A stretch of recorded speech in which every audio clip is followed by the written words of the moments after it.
Pelo Instagram, tirar print. Se mandar pelos caras, tem que mandar, tirar print. Vou te mostrar bem aqui, velho. Pera aí que eu já tô ao vivo. Fala, pessoal! Fala, pessoal, agora sim, teve alguns problemas técnicos de internet, mas já vamos retornar. Vamos cuidar desse problema técnico. É a internet, né, pessoal? Quem sabe faz ao vivo. Deixa eu mandar aqui a live pro... Aqui, ó, pronto. Já tá aqui o Jorge Igor de novo, pra gente bater esse papo. Em instantes ele irá entrar. Fala, Jorge, agora Fala. Sim, hein? Agora não cai mais. Tudo bem, Gustavo? Beleza, cara? Tudo ótimo, e você? Pô, cara, prazerzão falar com você. Assim, é uma página que dá um destaque para uma função, né? Que é a função do narrador, a função do locutor esportivo, e a gente encontra poucos trabalhos ou quase nenhum como o teu por aí. Você é um cara que faz um bem danado à profissão. Acho que todo profissional da voz aqui, da locução esportiva, pô, fica envaidecido com os vídeos, as homenagens genuínas que vocês fazem aí. Então, jamais poderia recusar um convite seu. Vamos embora, vamos bater papo aqui. Um abraço para a galera que está chegando na live. Ô, cara, muito obrigado. Fico muito feliz que você acompanha a gente. Sabe que antes da internet cair aí, eu tava falando pra galera e pra você também, que você foi um do top 5 dos homens mais pedidos aqui na live. Chama o Jorge Igor, conversa com o Jorge Igor, então sinta-se abraçado por nós aqui, que somos muito seu fã, e pela galera que gosta muito do seu trabalho, viu? Pô, muito obrigado, Gustavo. E a galera toda aí também. Que bom, que legal que nesse período aí de paralisação, né? Os campeonatos estão parados, então o trabalho que você faz, ele ganha uma importância maior ainda, porque você vai resgatando. No momento que não tem mais narração nova, né? Se Deus quiser, vai ter já de novo. A gente vai voltar, a galera da Fox, da ESPN já está voltando aos pouquinhos lá com o alemão, e aí você vai ter mais vídeo para postar, mas nesse período você vai mantendo acesa essa chama, relembrando um pouquinho que cada profissional fez, colocando vídeos meus lá também. Então, fico feliz demais. Você faz um trabalho muito legal, Gustavo. Você e a tua equipe toda. Muito obrigado, Jorge. Só falar aqui pra galera. Galera, se vocês quiserem mandar suas mensagens pro Jorge Igor, pergunta, pode mandar aqui nos comentários, que no decorrer da live ele irá responder. A gente vai bater um papo muito legal com ele, vamos falar toda a carreira, vamos falar tudo com ele. Ele com certeza vai passar a experiência que ele tem para vocês. Ô Jorge, vamos começar falando um pouco da sua carreira, como foi lá o começo? Não, mas primeiro a gente vai falar como era o Jorge Igor lá na infância, se o Jorge Igor jogava bola, se o Jorge Igor gostava de praticar esporte, se o Jorge Igor era bom em algum esporte, conta pra gente. Cara, o Jorge Igor só gostava de narrar, porque era a única coisa que ele sabia fazer. Ele era péssimo jogando bola. Na escola como goleiro, dava para fazer uma graça, assim, mas nada além disso. Eu lembro muito que nas peladas de rua, na época ali, eu devia ter uns 9, 10 anos, ainda brincava na rua, morava no subúrbio do Rio de Janeiro, morava no Engenho de Dentro, e aí a molecada se reunia no fim da tarde e saía para jogar bola, ou no quintal de um amigo, ou numa rua onde não passasse carro, ainda tinha muito isso, não sei se hoje, com tanta violência, com a coisa piorando, se ainda é tão comum assim. Só que aí, cara, teve uma época que eu ganhei um gravador, daqueles que tinha fitinha assim, bem pequenininha, e aí eu ia pra pelada pra narrar o pessoal jogando. Então, o pessoal fazia lá o golzinho de chinelo, né, 2 times e tal, golzinho aqui, um golzinho ali, e o couro comia, e eu tava lá narrando, aí a garotada depois escutava a gravação, aí os moleques levavam fita, aí eu via e tal, e era mó resenha. Então, meu negócio sempre foi narrar. E aí, na adolescência, enquanto todo mundo tava aí, ou jogando bola, ou ainda pensando já em outras coisas, saindo, namorando e tal, eu estava procurando rádio comunitária onde eu morava, batia de porta em porta, olha, eu quero fazer um programa aqui, eu quero falar de esporte, tem vaga para mim, não tem? E de rádio em rádio comunitária, de bairro em bairro, eu fui chegando, fui sendo ouvido, a gente vai chegar nisso lá com certeza, até parar onde eu vim parar hoje. Então quer dizer que o começo da sua carreira foi você batendo nas portas das rádios, entregando seu currículo, seu gravador, para o pessoal lá ver e contratar, não foi isso? Bateu de porta em porta.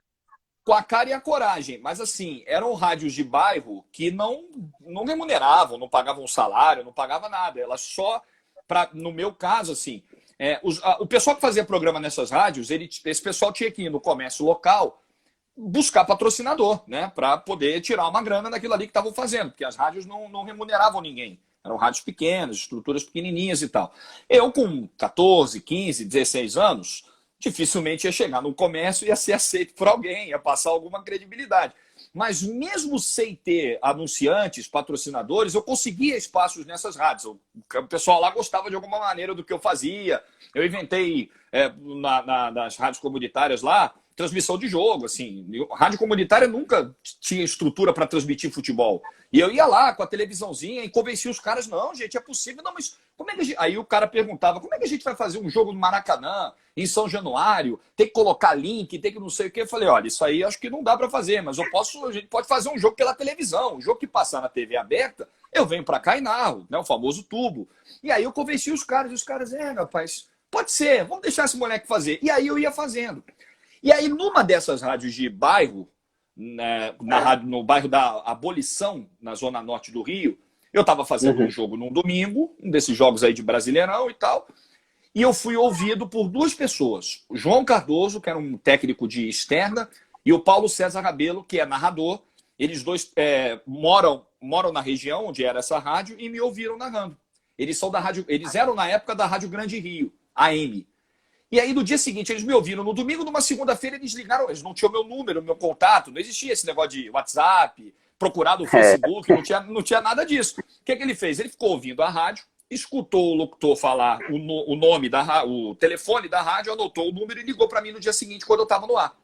Olha, eu sou o Paulo César Rabelo, eu ouvi você ontem, eu e o João Cardoso aqui, eu sou coordenador de esporte da Rádio Grande Rio, queria que você viesse para cá fazer um teste. Você topa? Falei, topo. Então, beleza. Então, vamos marcar para o domingo que vem, para você vir aqui, conhecer a gente e tal, e a gente marcar um teste, beleza? Beleza. Só que chegando lá, eu imaginei que era para bater um papo, conhecê-los e tal, ver tudo ali, como é que era a estrutura e marcar o teste para depois. Não, eu já cheguei para trabalhar. Aí ele virou para mim e falou assim, olha, nós vamos fazer aqui Juventude e Flamengo, eu narro o jogo e você faz o ponta, que em São Paulo se chama meta, que, enfim, cada lugar chama de um jeito, que é o cara... Em que ano mais ou menos isso? Isso foi em novembro de 2002. Novembro de 2003. Novembro de 2003. Foi no dia 2 de novembro de 2003. Tenho a data precisa. Foi Juventude e Flamengo o jogo. Ele narrou e eu fiz ponta. Eu já cheguei para conhecê-lo, para bater papo, e ele já me deu o microfone e vamos embora. Vamos fazer o jogo. E aí terminou o jogo, ele, gostamos e tal. Você topa fazer parte da equipe? Topo fazer parte da equipe. Aí eu fiz parte, então. Foi a minha primeira rádio AM, foi a Rádio Grande Rio. Aí eu comecei com ele em novembro de 2003. Em abril do ano que vem, abril do ano seguinte, abril de 2004, ele migrou com parte da equipe dele para uma outra rádio, para a Rádio Carioca. Essa sim era na capital. Então eu passava a ser agora mais ouvido ainda. Eu estava indo para uma outra rádio AM, só que da capital, com um alcance muito maior, com uma repercussão muito maior. Fui com ele para a Rádio Carioca. E aí, na Rádio Carioca, eu permaneci por quase um ano. E da Rádio Carioca, eu fui chamado para a Rádio Brasil pelo Felipe Cardoso. Eu fui indicado pelo Rafael Marques, repórter da Rádio Globo, ao Felipe Cardoso. O Rafael trabalhou muito tempo na Rádio Brasil, apesar de não estar mais na Rádio Brasil na época, ele já estava na Rádio Globo, mas ele tinha uma amizade muito forte com o Felipe, o seu ex-chefe, e me ouviu num jogo e ligou, Felipe, tem um garoto na Rádio Carioca que, olha, você está precisando de narrador? Ele só estava com um narrador na época, ele precisava de mais um, pelo menos, para revezar. Você está precisando de narrador e tem um garoto lá na Rádio Carioca que você vai gostar. Ouve o moleque.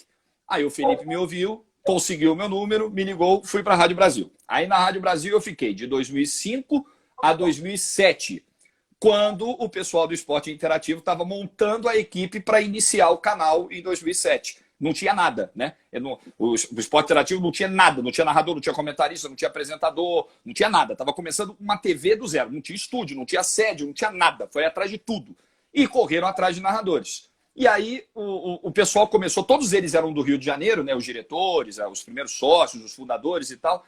Eles começaram a ouvir todos os locutores de rádio do Rio, mapeando assim, ouvindo, para poder pegar algum nome e convidar para fazer teste e tal. E aí eu fui ouvido num dia, olha que história. Eu fui ouvido num dia de rodada dupla. Haveria um clássico às 18, 18h30 no Maracanã, não lembro exatamente qual era o clássico, e eu não fiz o jogo principal, porque eu não era o principal narrador lá da Rádio Carioca. Eu fiz um jogo da Rádio Brasil. Eu era o segundo narrador, né? O primeiro era o Maurício Moreira, que está lá até hoje. Eu fiz o jogo de preliminar, que foi um jogo América e Cabo Friense, em Edson Passos. Era um jogo pequeno, que ia levar a audiência para o clássico, né? Era um jogo para cumprir o horário ali. E aí o Edgar Diniz, que era o presidente do Esporte Interativo, foi ele quem me ouviu e ele me confidenciou isso meses depois da contratação. Cara, me chamou a atenção, eu ouvindo a tua narração naquele jogo, um jogo que, puxa vida, eram dois times pequenos, era América e Cabo Friense, e eu gostei demais do teu nível de empolgação com um jogo que não valia nada. Isso me chamou a atenção em você. Ele me confidenciou isso meses depois. Enfim, aí desse jogo eu fui ouvido por ele, o pessoal do Esporte Interativo me chamou, eu fiz testes, passei nos testes e tô desde 2007 até agora, 2020, com a galera do EI. Então foi de uma para outra. Fui ouvido aqui, fui chamado ali, fui ouvido ali, fui chamado ali e assim a coisa foi fluindo. Eu vou só passar aqui pela galera, Jorge, que eles estão mandando muita mensagem para você, te elogiando muito. O Fael Corrêa está dizendo que você é monstro. O fã-clube aqui do Clube do Remo está dizendo que você é o grande Jorge Igor. O Gabriel está falando seus bordões da Champions League. O Fenômeno está pedindo um abraço aqui pro Fenômeno Azul. Acho que é o Remo, se eu não me engano. Isso, a torcida do Remo é o Fenômeno Azul. O Matheus Figueiredo está dizendo assim, ó, Jorge Igor, vulgo o melhor narrador do Brasil. Então a galera pode seguir participando e pode mandar as suas mensagens para o Jorge Igor. Você falou aí, Jorge, da questão da empolgação, que você narra um jogo muito empolgado, e eu acompanhei de perto a Série C quando vocês passavam. Eu sou aqui de Teresina, acompanhava a Série C de perto, e realmente tinha jogos da Série C, eu vou lhe confessar que era muito ruim, e você fazia com que eu ficasse na frente da TV só porque você me empolgava, o jogo podia ser muito ruim, mas você conseguia colocar emoção, colocar empolgação em todo o jogo. Queria deixar essa coisa bem clara para você. E eu tenho uma decepção de um jogo você narrando, mas não tem nada a ver com você. Daqui a pouco eu falo sobre isso. Deixa eu te perguntar agora, qual foi a sua principal dificuldade no começo da sua carreira? Então, foram dois momentos muito difíceis, tá? O primeiro momento, o momento no rádio, era a falta de remuneração e a falta de perspectiva. Porque na Rádio Grande Rio, que foi a minha primeira rádio AM, eu não tinha salário também, né? Era uma situação muito parecida com a das rádios comunitárias lá. A rádio precisava vender e se vendesse, pingava alguma coisa. Se não vendesse, vender, que eu digo publicidade, né? Se não vendesse, não pingava nada.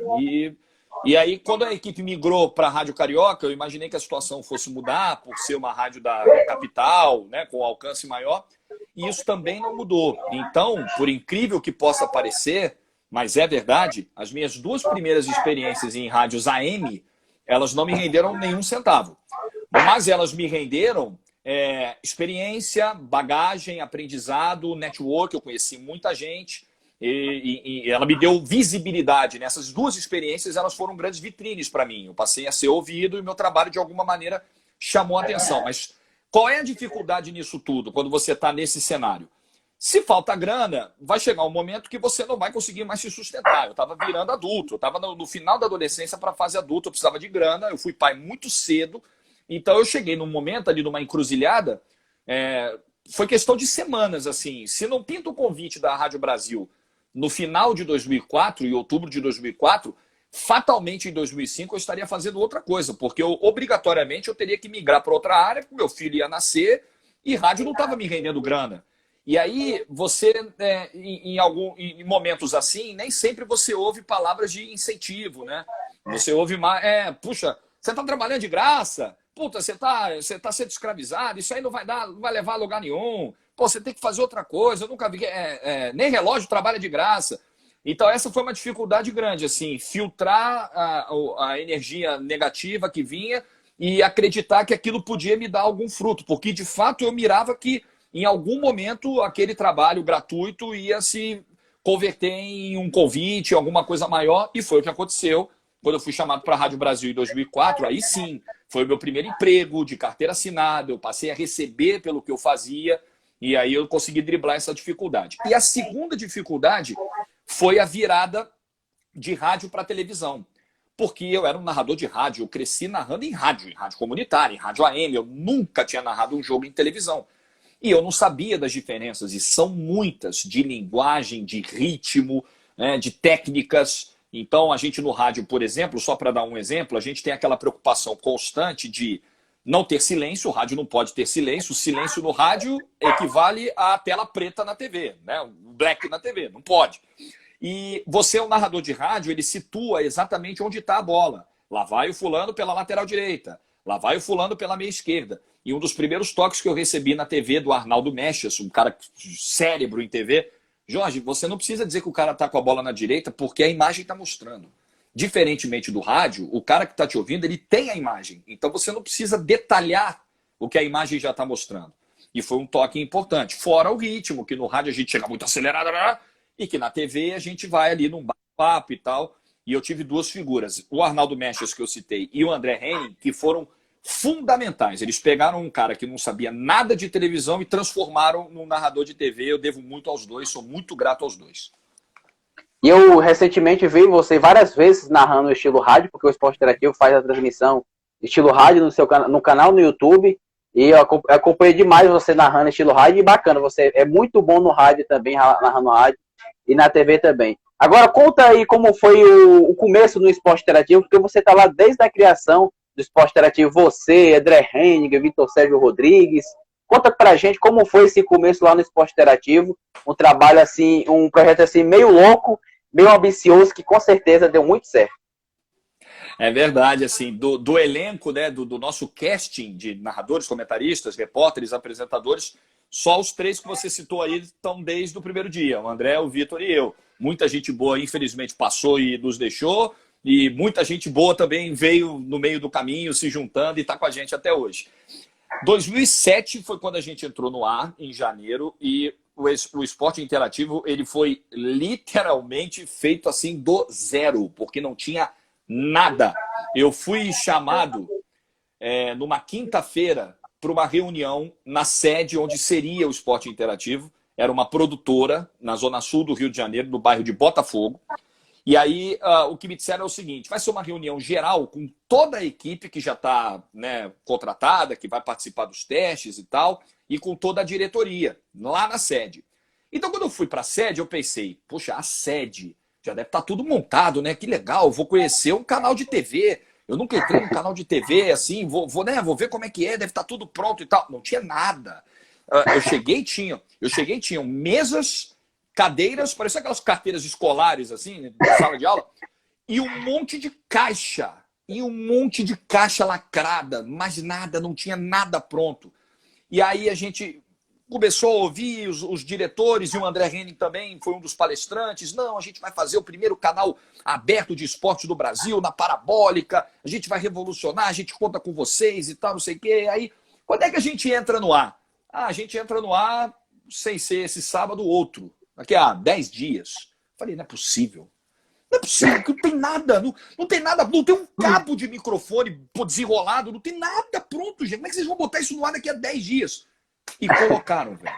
E colocaram. 2 dias depois, a estrutura já estava parcialmente montada. Foi o fim de semana que a gente fez testes. Eu fui para lá no sábado e no domingo. Cada dia eu narrei um jogo, como se fosse ao vivo. A gente simulou no ar. A apresentadora fazia a abertura, eu narrava o jogo completo, passava para a apresentadora no intervalo, voltava, narrava o segundo tempo, mas não estava nada indo para o ar. Era um teste para valer sem estar indo para o ar. E aí, no sábado seguinte, terminaram a outra semana de montar tudo que faltava e os caras colocaram uma TV no ar. Uma coisa assim, inacreditável.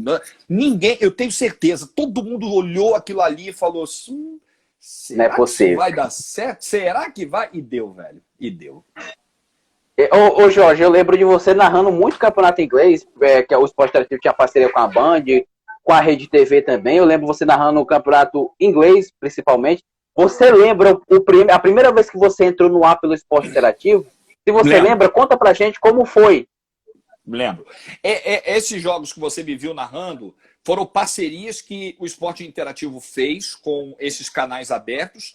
Algumas parcerias foram antes de 2007 e outras já com o nosso canal próprio do ar. Eu lembro, por exemplo, que teve um período que a gente tinha uma parceria com a TV Gazeta em São Paulo.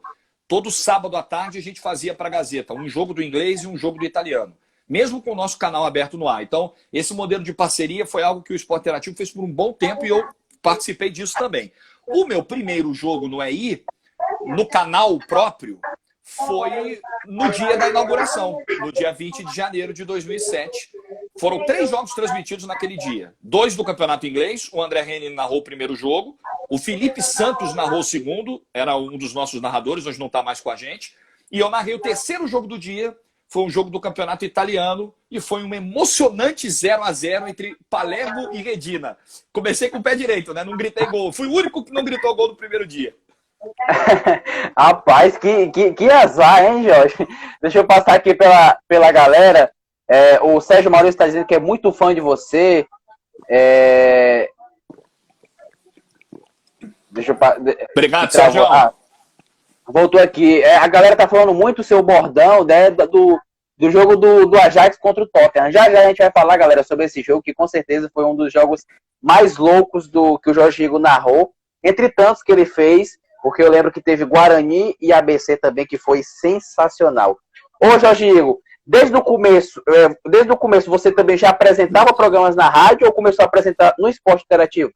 Não, eu apresentava. Na Rádio Brasil, a gente tinha um programa diário, meio-dia, segunda a sábado, que era o Momento Esportivo. Um baita de um programa com uma repercussão enorme, um programa com repórteres espetaculares, com muito furo. Era um programa que, durante um tempo, foi uma grande referência aqui da imprensa esportiva carioca, pautava os programas da noite, pautava os sites. Um trabalho muito competente do Felipe Cardoso, que foi um chefe genial com quem eu pude trabalhar. Ele era o apresentador do programa. O programa era a menina dos olhos do Felipe, ele adorava o programa. E ele tinha até um cuidado maior, um grande cuidado, né, com o programa, do que com as próprias transmissões. Assim, as transmissões ele sabia que a coisa andava sozinha e tal. E o programa ele precisava de uma dedicação diferente, de uma criatividade para pautas. Então aquilo ali era o amor da vida dele e ele conduzia com uma competência danada. E ele me nomeou como o substituto dele. Então, nas folgas dele, eu apresentava o Momento Esportivo. E eu me lembro que no meu último dia na Rádio Brasil, o meu último dia na Rádio Brasil foi o meu primeiro dia no EI. Foi o dia 20 de janeiro de 2007. Foi no dia que o EI entrou no ar. E aí eu combinei com o pessoal do EI o seguinte: olha, o Felipe precisa de mim no sábado. Ele estava com uma questão pessoal, ele não ia poder apresentar o programa no sábado, eu sou o substituto imediato dele, eu preciso apresentar o programa.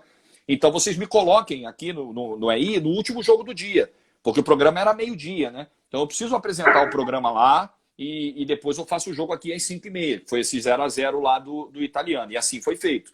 Então eu me despedi da Rádio Brasil, né? O meu último ato no microfone na Rádio Brasil não foi um jogo, foi um programa que eu apresentei, um Momento Esportivo. E aí no EI, eu tive meu primeiro programa, o primeiro programa que eu ganhei foi o Entrando em Campo, que foi ainda em 2007, no segundo semestre de 2007, assim que a gente mudou da produtora para o prédio novo. A gente só ficou 6 meses nessa primeira sede lá, na produtora.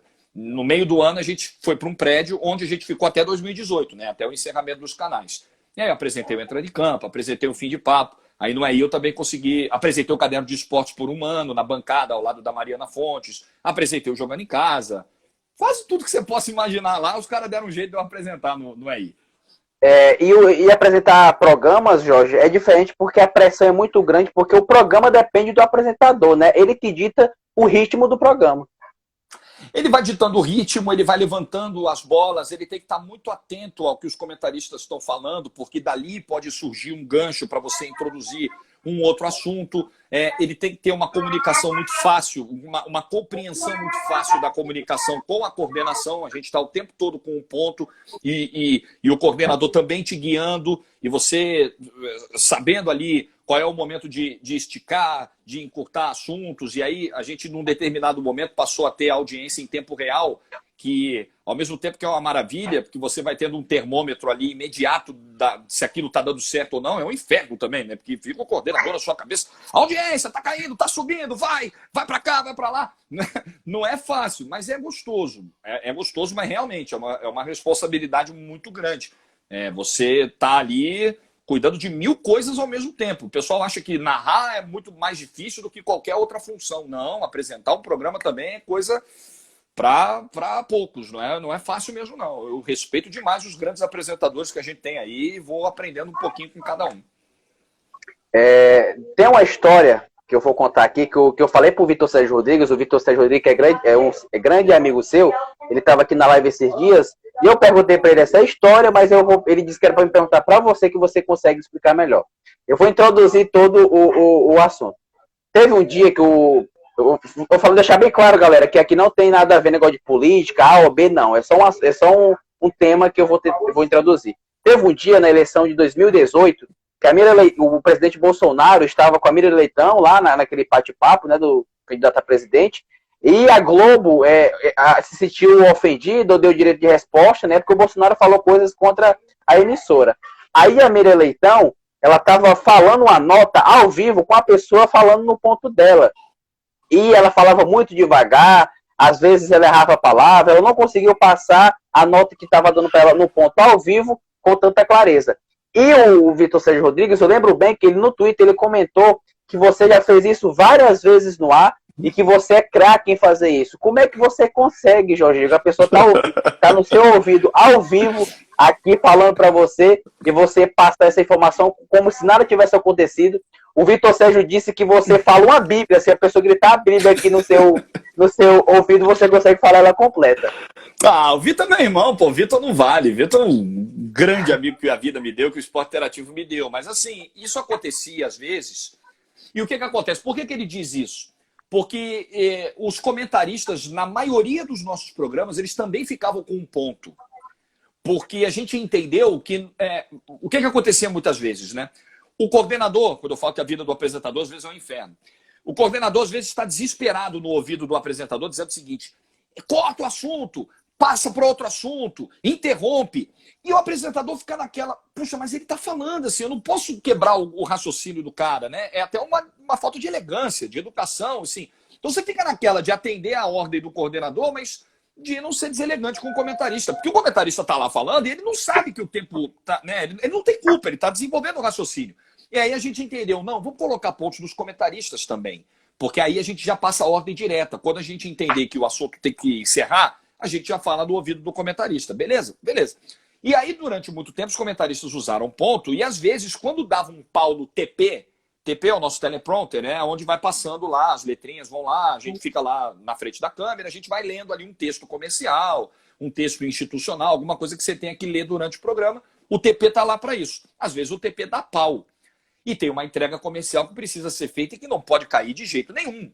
E aí o coordenador desesperado fala: Jorge, e agora?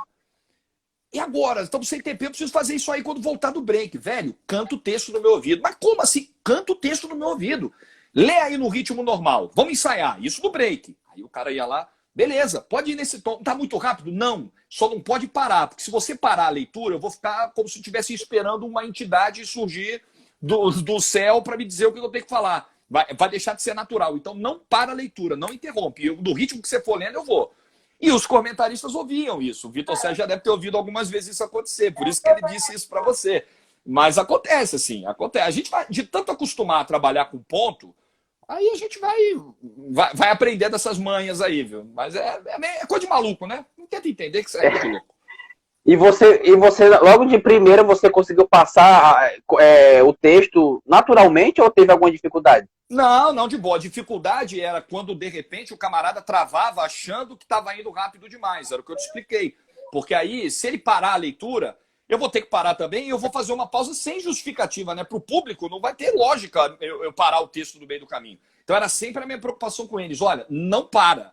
Lê no ritmo e eu vou acompanhando o seu ritmo. O importante é você não parar, porque senão você vai me quebrar. Se você parar, eu não vou ter o que fazer, né? Vou ficar com cara de bundão. Teve uma vez que eu lembro disso com clareza, foi um especial que a gente fez do Pelé. Eu não sei se era de aniversário do Pelé completou uma data cheia, ou se era um aniversário de carreira, enfim. Aí a gente fez um especial do Pelé e tinha uma cabeça, uma introdução que precisava de um apresentador do estúdio, era eu o apresentador. E aí quando eu chego no estúdio, o Lucas de Tomaso, que estava produzindo, está com a gente até hoje aqui em São Paulo, e estava produzindo esse documentário, esse especial, falou: olha, estamos sem TP, velho, eu preciso que você grave a cabeça. Falei: então a solução tá aí, é só você ler para mim. E ele foi lá, leu o texto, eu repeti, deu tudo certo. Gravado é fácil, assim, fácil, né? Gravado tem um jeito, que se der errado a gente regrava. O duro é ao vivo, né? Ao vivo é osso, ao vivo que a gente vê quem é homem e quem é menino. Ô Jorge, Você fez vários eventos dentro do esporte interativo, várias coberturas. Qual o evento que mais te marcou? Cara, é difícil, assim, escolher um, sabe? Porque Eu foi tanta deixo coisa você legal. citar um... Ô Jorge, eu deixo você citar uns 20. Vou tentar citar menos. Porque assim, eu fiz coisas que me marcaram, né? A minha primeira transmissão em loco num estádio, num jogo de TV, foi no Esporte Interativo, em 2009, aqui no Pacaembu, a final da Copa do Brasil feminina. Nós viemos do Rio de Janeiro para São Paulo de carro e fizemos essa final. 2009, nós foi 2007 ainda, acho que foi o nosso primeiro ano, foi até antes. Foi a nossa primeira transmissão, tem até foto da equipe. Eu narrei esse jogo, o Vitor Sérgio comentou, o Henrique Marques fez a coordenação, né, no caminhão, o Fábio Montiel foi o nosso motorista e era o nosso responsável pela parte técnica, e o nosso repórter, se não me engano, era o André Linares, que hoje está como correspondente internacional da ESPN. Então foi a minha primeira transmissão e a primeira transmissão em loco do EI também. Então me marcou muito. Puxa, o esporte interativo, ele não só as transmissões me marcaram muito, as experiências pessoais me marcaram muito. Eu saí do país pela primeira vez graças ao esporte interativo, indo fazer uma transmissão de Libertadores no Peru. Eu andei de avião pela primeira vez através do esporte interativo, para cobrir o sorteio da Copa do Nordeste em 2012, em 2013 e depois para fazer vários jogos Brasil afora. Então, o esporte interativo ele tem uma importância na minha vida pessoal também enorme. Assim. Foi o esporte interativo que me trouxe as grandes amizades que eu tenho na vida até hoje. Foi o esporte interativo que ampliou meus horizontes, foi o esporte interativo que me fez estudar e aprender muita coisa e que me proporcionou experiências que talvez na minha vida pré-EI fossem impossíveis. Então eu devo demais ao EI. Se eu for pagar, vou ter que precisar de umas 3 vidas para reembolsar esse pessoal aí. Tá louco. É muito, muito bacana, ô Jorge, sua história. A galera segue participando por aqui. O Matias está dizendo que você é bom pra caramba. Grande Jorge Igor, o Daniel Obrigado. Braga tá por aqui. O Matheus Vinícius tá falando assim, o Matheus Vinícius, ó, Jorge Igor, sou seu fã. Sua narração melhor é a do gol do Lucas Moura na semifinal da Champions League contra o Ajax. O gol da classificação. Manda um alô aí. Alô, meu velho, obrigado. Eu acho que é daquelas felicidades que a gente tem na carreira que às vezes o narrador passa uma vida inteira, uma carreira inteira, décadas esperando um momento como aquele. E aquele momento apareceu para mim de uma maneira que eu não podia deixar de aproveitar, né? Foi maravilhoso, assim. Eu acho também, eu já fiz muita coisa da qual me orgulho muito no EI, muitas narrações que eu ouço até hoje e, puxa, fico feliz, fico arrepiado. Vejo que a galera manda muito feedback positivo, mas a do Lucas, ela tá num lugar assim especial, cara. Ela tá numa caixinha só dela, sabe? É um momento muito único, de muita felicidade para ele e para mim. Eu conversei com ele agora nesse período da quarentena, a gente fez uma live no Instagram do EI, né? Você deve ter acompanhado, e aí a gente conversou, a gente concluiu. Cara, a gente tá assim, eternamente ligado. Tem uma ligação entre um e outro, né? Porque o maior momento da carreira do Lucas também foi o meu maior. E, né? Então, puxa, toda vez que eu lembro eu fico emocionado. O Cris Nari tá por aqui, tá dizendo que em 2014 você narrou a final do Piauiense, onde o Piauí ganhou de 3-0 do Parnaíba. Essa você não lembrava, hein, Jorge? Eu lembro, foram 2 jogos, rapaz, eu lembro dessa final. Eu fiz final do Piauiense, eu fiz final do Maranhense, eu fiz várias finais Sampaio e Moto, né? Não eram só os jogos da Copa do Nordeste. Essa semana... River e Botafogo, do River e Botafogo. Esse jogo, Jorginho, que eu tenho uma tristeza. Que eu moro em Teresina e eu tava no estádio no dia. Você não sabe a tristeza que eu fiquei naquele dia, cara. O 0-0 me matou. Caramba, imagino, velho. River e Botafogo de Ribeirão Preto, final da Série D, né? Isso, o jogo foi 3. O primeiro jogo foi 3-2 em 2015, se eu não me engano, lá em Ribeirão Preto. E aqui foi 0-0 o jogo. Eu lembro disso, o Almeidão tava lotado, velho. Tava um negócio assim maravilhoso. E eu lembro do final da transmissão, eu grito lá algumas frases do hino do Botafogo. Botafogo, orgulho de Ribeirão, campeão. Eu lembro desse jogo, sim. Lembro, sim. E foi triste, imagino, que o torcedor do River deve ter sido bem doído. Puxa vida. Você é River? Sou River. River. Em todos os jogos eu tô. Em casa eu tô no estádio. E nesse jogo aí foi o pior jogo que eu já vi, presenciei no estádio. Rapaz, eu tô tentando lembrar aqui se eu já narrei, eu acho que não. Que é bem difícil não ter acontecido, mas acho que não. Eu acho que eu não tive o prazer de narrar o Rivengo, o clássico aí. E olha que eu fiz um monte de Não, jogo do River, um monte de jogo do Flamengo, do Piauí, mas não me eu lembro me, de ter narrado um clássico. eu me lembro que o Otávio fez, o Otávio Neto, É, Otávio Neto é o nome dele, fez, o Luiz Felipe Freitas também fez, mas você uma não pena. chegou a fazer. Mas É fiz, uma pena mesmo. mas fiz outros momentos do River aí, uns legais, Isso, outros nem tanto, uma pena. exatamente. A gente estava falando de Champions League, então vamos falar agora de Champions League. Conta pra gente a experiência da primeira transmissão que você fez de Champions League, né, pelo Esporte Interativo, e já emenda logo a história do Lucas, que, rapaz, é uma história sensacional, que até o Lucas chorou olhando a narração sua. Ah, muito legal. Assim, o Esporte Interativo, ele tem uma ligação com a Champions de muito tempo. Assim, em 99, o Esporte Interativo trouxe a Champions para a TV aberta do Brasil na Rede TV, na parceria com a Rede TV. Olha quanto tempo, hein? 1999, o da Rede TV entrou no ar. E aí depois Band, e aí o canal próprio e tudo mais. Então, assim, são muitos anos de Champions.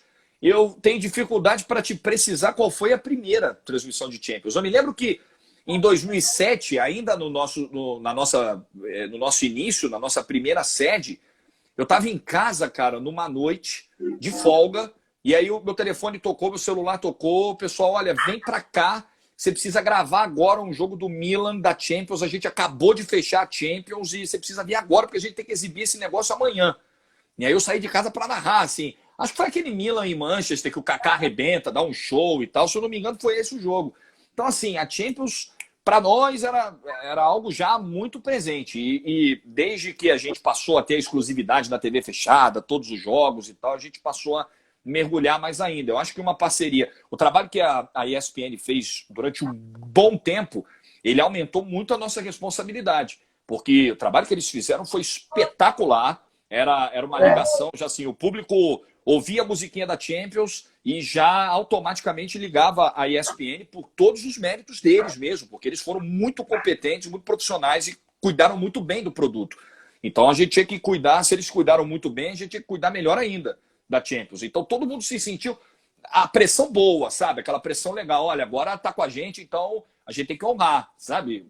Conseguimos e vamos trabalhar muito. Então todo mundo se preocupou de fazer um trabalho no nível do que os caras faziam. E aí, assim, estilo, cada um tem o seu e a gente tem público para tudo, né? Tem gente que fala do nosso estilo mais pro lado da emoção, tem gente que prefere um estilo mais frio de transmissão. Isso aí é do jogo, as críticas vêm e são bem-vindas e acho que tem que rolar mesmo. A galera tem que se manifestar, todo mundo tem direito de gostar ou não. Agora, o que acho que ninguém pode negar é o tratamento respeitoso que a gente dá à Champions, o quão preparados estão os nossos narradores, comentaristas, repórteres para os jogos. Essa crítica ninguém pode ter. Agora, a modelos de transmissão tá valendo, não dá para agradar todo mundo mesmo. E o jogo do Lucas, cara, eu saí de casa aquele dia com a sensação de que eu iria narrar os garotos do Ajax indo para a final. Para mim, assim, o narrador ele se prepara para todos os cenários. Então, eu também estava pronto ali para descrever uma virada do Tottenham, uma vitória e tal, não sei o quê. Mas para mim era muito mais provável que o Ajax passasse. E, no fundo, eu achava que era a história mais legal. Porque é um time de muita tradição na Champions, que estava muito tempo sem disputar para valer, com um monte de meninos, os meninos pareciam veteranos, deu liga, sabe, encaixou. Falei, puta, vai ser do cacete esses moleques ir pra final. Pô, vai ser legal contar isso. Aí veio o futebol e conta uma história totalmente diferente. E mais legal ainda, porque convenhamos, 3 gols do Lucas, de pé direito, maior atuação da carreira, levando o time que nunca foi pra final. Pô, a história foi muito mais legal do que a história que eu tava pensando. Esse é o barato do futebol, né? Rapaz, e você não tem não só essa narração histórica pela Champions League, você narrou também aquele gol do Neymar, do Messi, que ele deixa o Boateng no chão, o Boateng cai vergonhosamente no chão, a queda ridícula do Boateng. Tem várias narrações suas históricas na Champions League, também tem aquela da classificação do Manchester United contra o PSG, onde você diz que a camisa pesa, a camisa tem respeito, o Esporte Interativo colocou um vídeo muito bacana seu nos bastidores, então tem várias narrações suas históricas na Champions League. Agora, uma narração sua histórica que eu gosto muito que eu acompanhava a Série C bastante com vocês, aqui passava a Série C bastante com vocês, acompanhei todo o drama do Fortaleza, ainda acompanho todo o drama do Remo, que não consegue subir, bate na trave. Agora um jogo especial que me marcou muito foi o 6-0 do Guarani contra o ABC, porque o ABC ganhou o primeiro jogo de 4-0, aí vai para outra semana, vai lá o Guarani vira o jogo de forma assim espetacular. Eu não esperava essa virada do Guarani, e creio que você não, né, Jorge? Não, eu não esperava. Sou muito sincero, não posso dizer que esperava, que imaginava que o Tottenham ia virar, que o Guarani ia virar, nada. Esse jogo foi num domingo, se não me engano, cara, esse jogo foi às 9 da noite, assim, foi num horário duro, 7 horas. Domingo. Foi 7? Foi 7 horas. 7 horas. Eu tinha a impressão que tinha sido até mais tarde, cara, porque foi um horário ruim, a torcida do Guarani até reclamou muito, assim, mas também naquela, também, o horário já tá ruim, já tomou de 4 no primeiro jogo, não vai acontecer nada. E esses jogos são uma grande armadilha para o narrador. Porque qual é a nossa missão? A gente precisa entender qual é a história que está por trás daquele jogo, contar essa história e convencer o público que aquela história é boa. Porque se a gente não tiver esse poder de convencimento, o cara não fica, ele vai embora. Como é que eu vou convencer o público que uma virada de 4-0 é possível e que ele tem motivos para ficar? O estádio está vazio, o jogo é tarde, o time não ajuda, né? Porque não é. Tava frio, se eu não me engano, também. Frio. Quer dizer, assim, tudo contra. Então você tá indo pro vento contra. Mas você tem que criar a história. Né? Então, ali desde o início, você vai vendo momentos da narração, os gols também saindo cedo, eles ajudam você a construir um cenário de virada. Por mais que no fundo você nem acredite. Mas se um gol sai muito cedo, você fala, opa, tá acontecendo alguma coisa. Já movimentou o placar. E aí tiveram 2 gols, teve a expulsão do Jones ainda no primeiro tempo. Então, assim, a gente começa o jogo com quase 0% de chance. A chance vai aumentando, a coisa vai começando a virar. E aí é o que eu entendo que é uma dificuldade, que é um negócio que a gente tem que equilibrar e que não é fácil.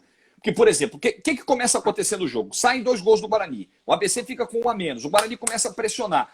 Você vai começando a criar um frisson de uma possível virada. Só que, ao mesmo tempo, tem o torcedor do ABC que está morrendo de medo de tomar essa virada. E que pode ficar com a sensação de que você, narrando, está torcendo pela virada. O que não é verdade. Não é que você esteja torcendo, é que você está contando aquela história. A história do momento é, tem um time que estava desacreditado e que voltou para o jogo. Então, tudo começa a girar em cima disso. Por mais que o torcedor do outro time ache que existe um desequilíbrio, mas não é. Se no primeiro jogo a história foi o massacre do ABC, no segundo era o Guarani tentando virar. Poderia não virar. E aí o desfecho seria todo em cima do ABC, que foi valente, guerreiro, e segurou e impediu a virada. Mas né, é algo assim, a nossa responsabilidade é muito grande do torcedor entender que nós somos, na verdade, contadores de histórias. A gente entra naquela história e começa a contar. Então eu sou obrigado a contar a história do jogo. Se a história do jogo é essa, puxa vida, né? Só uma torcida geral. No final, só uma torcida comemora. Não dá para agradar todo mundo, né? Exatamente. Você também narrou vários jogos do Fortaleza na Série C, vários jogos que bateram na trave, o Fortaleza não conseguiu subir. Eu me lembro do jogo do Juventude contra o Fortaleza, que o Fortaleza, eu acho que foi até empate esse jogo no Castelão, e o Fortaleza não conseguiu subir, mas também você teve o prazer de narrar o acesso do Fortaleza, né? Em loco, se eu não me engano, o jogo foi lá em Tupi, e corrija se eu estiver errado. E Juiz de Fora. Foi legal, né? Narrar esse acesso para o torcedor que sofreu tantos e tantos anos. Foi. Dessa saga toda do Fortaleza, eu estava em loco no jogo do acesso, do Tupi. O jogo do Juventude, o gol do Pio, eu estava no Rio, na Rio do Estúdio, nós não fomos para Fortaleza nesse jogo. E, se não me engano, no ano anterior ao Juventude, foi o 0-0 com o Brasil de Pelotas no Castelão. Eu estava lá também. Então, assim, eu vivi esses acessos, eu narrei e vivi. Cara, eu saí do Castelão, foi um fim de semana em que eu e o Formiga fomos sábado fazer esse jogo no Castelão, Fortaleza e Brasil, Fortaleza não subiu, e no domingo a gente foi para Belém fazer o acesso do Remo na Série D, Remo e Operário. Então a gente viu tudo de perto. Quando eu saio do Castelão no sábado, assim, foi um dos maiores climas fúnebres que eu já vi no estádio. Eu desci do elevador. Sério, assim, eu fico arrepiado de verdade, assim, porque como foi doído e como começou a doer em mim. Eu não sou torcedor do Fortaleza e nunca fui. Eu não nasci em Fortaleza. Antes do esporte interativo, eu sequer tinha ido a Fortaleza. eu comecei a sentir a dor dos caras como uma dor minha. Começava a doer em mim fisicamente. Quando eu desci da cabine, que eu fui embora para pegar a van e ir pro hotel, eu cruzei com funcionários do Fortaleza, eu cruzei com torcedores, eu cruzei com o pessoal da comissão técnica, eu cruzei com o pessoal da administração do estádio, que era tricolor. Cara, assim, rostos inchados, olhos marejados, o pessoal tava acabado, assim, destruído. E aí, cara, não tem como você não levar isso para as narrações. E aí no ano seguinte aconteceu, e depois veio o acesso com o Tupi. Mas assim, eu lembrava de como aquilo estava pesado para eles. Era um fardo, era muito pesado. E era pesado para mim viver aquilo também, né? Porque assim, era uma torcida grande, de uma enorme audiência, né? Os jogos do Fortaleza sempre eram muito importantes de audiência para a gente, e que estava muito doída. E de alguma maneira... eu era a voz deles, ou a voz da frustração da derrota, ou a voz da esperança de cada vitória, de cada classificação que podia resultar no acesso. Então, todo mundo tem um clube de coração, todo mundo, você já disse várias vezes, os clubes para os quais eu torço e tal, todo mundo tem aquele que senta na frente da TV e torce, mas ao longo da carreira você vai conhecendo histórias e vai criando outras afinidades com clubes, com torcidas, com profissionais. Às vezes a gente se pega torcendo por pessoas, né, das quais a gente conhece a história, das quais a gente vira fã, vê as dificuldades. Então esse é o grande barato do futebol. Acredite, cara, o narrador, eu digo por mim, mas eu vejo os meus colegas, todo narrador tem um time, todo narrador em casa xinga, torce, grita gol por alguém, mas ele quando tá ali, cara, ele consegue abstrair tudo isso, porque a profissão dele é mais importante, as pessoas são mais importantes, as pessoas envolvidas no evento, o público para o qual ele está falando é muito mais importante. Então, o nosso time fica da porta da cabine para fora. Pode ter certeza disso. E eu me lembro, falando em negócio de time, né? Todo mundo sabe que você torce pro Botafogo. Eu me lembro que você narrou o último Flamengo e Botafogo no Maracanã e foi uma excelente narração. Se a pessoa chegasse se eu chegasse pra uma pessoa e falava assim, ó, aquele narrador ali, ó, que tá narrando, ele é botafoguense. Eu acho que a pessoa nem acreditaria, porque você narrou excelente o jogo, né? Aí, o narrador consegue diferenciar, né, Jorge? Emoção, coração. Consegue, sabe por quê também? Porque eu tenho, e aí eu agora falando só de mim, né? Para mim tá claro que ali é o meu ganha-pão. O pão que eu coloco dentro da minha casa para os meus filhos, ele vem dali. Então eu preciso ser respeitoso com o meu trabalho, porque o pão, né, ele vem da torcida do Botafogo, da torcida do Santos, da torcida do Fortaleza, da torcida do Flamengo, da torcida do Cruzeiro, do Corinthians, de todos. Todos, eu não posso segregar. O meu grito de gol ele tem que ser igual para todos. Claro que não dá para ser igual sempre, porque tem jogos que valem mais que outros. Um gol aos 48 do segundo tempo numa final não é a mesma coisa do que um gol aos 20 do primeiro tempo na primeira fase. Isso é óbvio, não dá para cobrar a mesma intensidade. Os momentos e as histórias é que determinam. Mas, de uma maneira geral, acho que o meu público consegue perceber. Quando eu ligo o microfone, passo da porta da cabine, pode ser contra o meu time, pode ser a favor do meu time, ali eu não estou me importando. O que eu me importo mesmo, viu, Gustavo, é que a transmissão dê certo. Se tem algo que me arrebenta, muito pior do que narrar uma derrota do meu time, pode ter certeza, eu até prefiro narrar os jogos do meu time, porque eu não torço, né? Eu em casa eu sofro, narrando não. Muito pior do que narrar uma derrota do meu time é sair de uma transmissão que não deu certo, é sair de uma transmissão com erros, com falhas, e isso me arrebenta. Aí acaba com a minha noite, com certeza. Realmente, Jorge, bacana demais o que você falou, é bem isso mesmo. Deixa eu só passar aqui pela galera, o Mário tá por aqui, o Gil Arruda tá mandando um abraço para você, o Mário tá dizendo que você é o cara, o pessoal dizendo que a narração do Lucas foi histórica, enfim, a galera pode seguir participando, que o Jorge Igor, no decorrer da live, vai responder as suas perguntas. E, Jorge, a gente tem aqui um quadro que se chama com quem você tiraria uma selfie, né? Todo mundo agora, em vez de autógrafo, a pessoa pede uma selfie. Diz pra gente 5 pessoas, pode ser em qualquer área do esporte, área de profissionalismo, cinema. Diga aí 5 pessoas que você é fã, que gostaria de tirar uma selfie com elas. Cara, difícil, hein? Pelé é o primeiro. Pelé é o primeiro que eu tiraria com certeza. O jornalista ele não pode ser tiete, ele está muito próximo dos grandes astros e por mais que ele os idolatre, ele está ali como jornalista. Então eu jamais pedi na minha carreira uma foto com alguém. Com o Pelé eu pediria. Pelé seria o primeiro com quem eu tiraria uma selfie. A segunda selfie eu tiraria... Eu pensei em citar um narrador, mas infelizmente ele não está mais conosco, então eu vou citar um vivo, que também é uma grande referência para mim, que é o José Silvério. Eu adoraria tirar uma selfie com essa lenda do rádio brasileiro, que recentemente deixou aí a Rádio Bandeirantes, mas eu não tenho dúvida que o Zé ainda tem muita lenha para queimar, velho. Um profissional de primeiríssima grandeza, um dos maiores que eu já vi. Cara, essa é difícil. Já foi 2. Já foram 2. Pode ser em qualquer área, pode ser da música, Pode ser... qualquer área. Cara, que difícil, é que eu tento não ser injusto. Eu vou acabar tirando só com o narrador, velho. Você vai ver. Vai ser... Algum cantor que você é fã, algum ator? Cara, um ator que eu sou fã. Putz, tem tantos. Cara, eu sou muito fã do Kevin Spacey, né, que infelizmente estava aí cheio de problemas recentemente na sua vida pessoal e tal, mas um ator brilhante, um cara que em House of Cards faz um papel acima de qualquer nota, assim, um negócio de maluco, mas eu vou pensar, um ator brasileiro com quem eu tiraria uma selfie, um cara que eu sou fãzaço, assim, o Tony Ramos.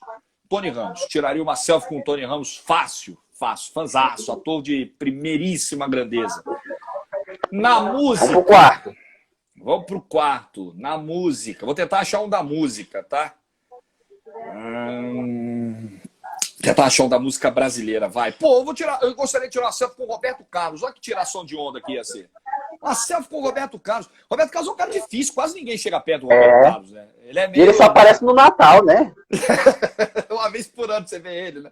Ele é meio recluso e tal, ele mora ali na UCA. Eu lembro que antigamente ele tinha uma história que aos fins de semana ele ia pra sacada do apartamento, aí dava um tchauzinho pras fãs e tal. Não sei se acontece hoje, não sei se ele cultiva o hábito ainda e tal. E mais um.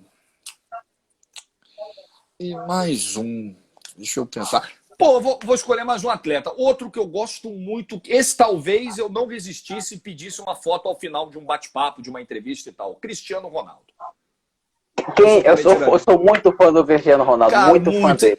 Pô, ele é obstinado, ele é obcecado, ele é o exemplo do que se fala de mérito, de persistência, porque, cara, ele se preparou para construir e conseguir tudo o que conseguiu. Ele se preparou muito, ele se dedicou muito, não veio nada por acaso, não veio nada do céu, nada de graça. Ele é o exemplo da obstinação, assim, do cara que não desiste, do cara que pensa 24 horas em quebrar recordes, em ser maior do que ele já é. Acho que o maior exemplo de profissional que a gente tem na atualidade, em qualquer área, em qualquer segmento, é o Cristiano Ronaldo. Exatamente, ele deixou um legado tão grande no Real Madrid que depois que ele saiu, o Real Madrid nunca mais foi o mesmo. Para vocês verem o tanto grande é o Cristiano Ronaldo. Agora, para encerrar, Jorge, vamos por perguntas rápidas e respostas rápidas. Um ídolo no esporte. Um ídolo no esporte. Puxa, são tantos, cara, mas... Cara, assim, acho que é difícil. Por mais que eu não tenha vivido a época, mas assim, eu respiro futebol, eu vivo futebol, eu tenho tudo que tenho graças ao futebol. E o Pelé, ele é o maior da história do futebol, né? Então, eu coloco o Pelé dos que eu não vi e o Cristiano é o ídolo que eu vi por tudo isso, por todos esses atributos que eu disse na resposta anterior. Então, eu vou colocar os dois aí, tá? Mas dos que eu vi, Cristiano. O ídolo na profissão? Puta, são muitos. Eu pego um pouquinho de cada, eu tento ouvir todos os narradores possíveis, eu ouço a galera de rádio, a galera de TV, são as minhas referências, são os meus verdadeiros ídolos, são os narradores esportivos desse Brasil afora. Mas, assim, eu hoje sou um narrador de TV, é difícil falar TV, né? Porque hoje a gente é tudo, é internet, é tudo, assim, tá tudo misturado. Mas a minha grande referência no que eu faço sempre foi o Luciano do Vale. Esse foi o meu grande ídolo dos narradores de TV que eu ouvi na vida. E se o Jorge Igor não fosse narrador, o Jorge Igor seria? Trabalharia aonde, hein? Seria comunicador. Eu não me vejo fazendo nada que não seja com um microfone e um fone. Não sei se seria narrador. Acho que sim. Eu me vejo só como narrador esportivo. Desde pequeno, eu dava sinais de que eu seria um narrador esportivo. Quando gravava as peladas com os amigos na rua, quando eu era filho único, né? Então eu tinha uma mesa de futebol de botão e eu não tinha com quem jogar. Eu montava os dois times, jogava contra mim mesmo e narrava. Então ali já eram sinais muito claros de que eu nasci para ser narrador esportivo.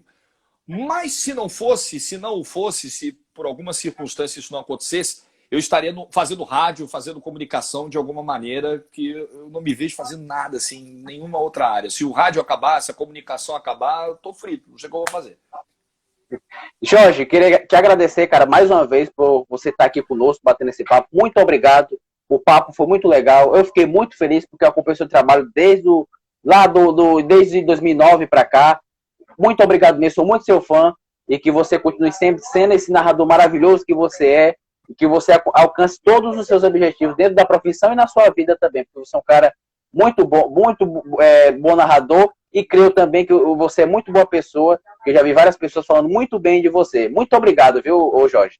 Pô, Gustavo, obrigado. Prazer te conhecer, mesmo que virtualmente, um dia em Teresina ou você aqui em São Paulo. Se a gente tiver a chance de sair para tomar um refrigerante, bater um papo, vai ser um prazer maior ainda. Obrigado pelo convite, tão carinhoso, tão generoso, abrir espaço no teu canal, no teu perfil, e muito obrigado pelo trabalho que você faz.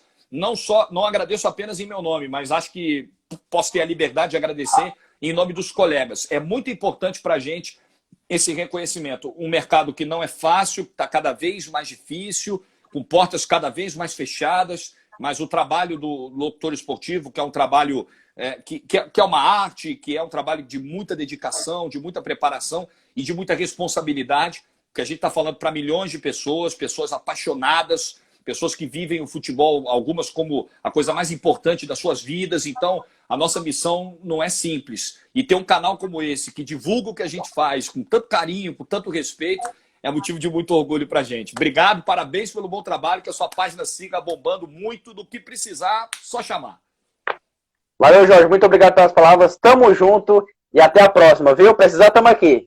Valeu, pessoal. Obrigado, Gustavo. Obrigado a todo mundo que mandou mensagem aqui. Foi bom demais. Vocês são maravilhosos. Valeu, gente. Valeu. Boa. Que esse pesadelo, né, desse vírus, dessa pandemia, dessa quarentena termine rápido, porque tá difícil para todo mundo mesmo. Tomara que a gente consiga passar por isso com o menor dano possível, se é que é possível. Tá bom? Valeu. Valeu, Jorge. Tamo junto. Então é isso, galera. Baita live com o Jorge Igor. Muito gente boa. Experiência muito grande que ele passou pra gente. Daqui a pouquinho, no nosso canal no YouTube, às 8 horas, a gente vai estar com o programa Noite da Bola, tá certo? Vou deixar o link pra vocês aqui nos stories, tá bom? Muito obrigado pela audiência. Até a próxima. Fui!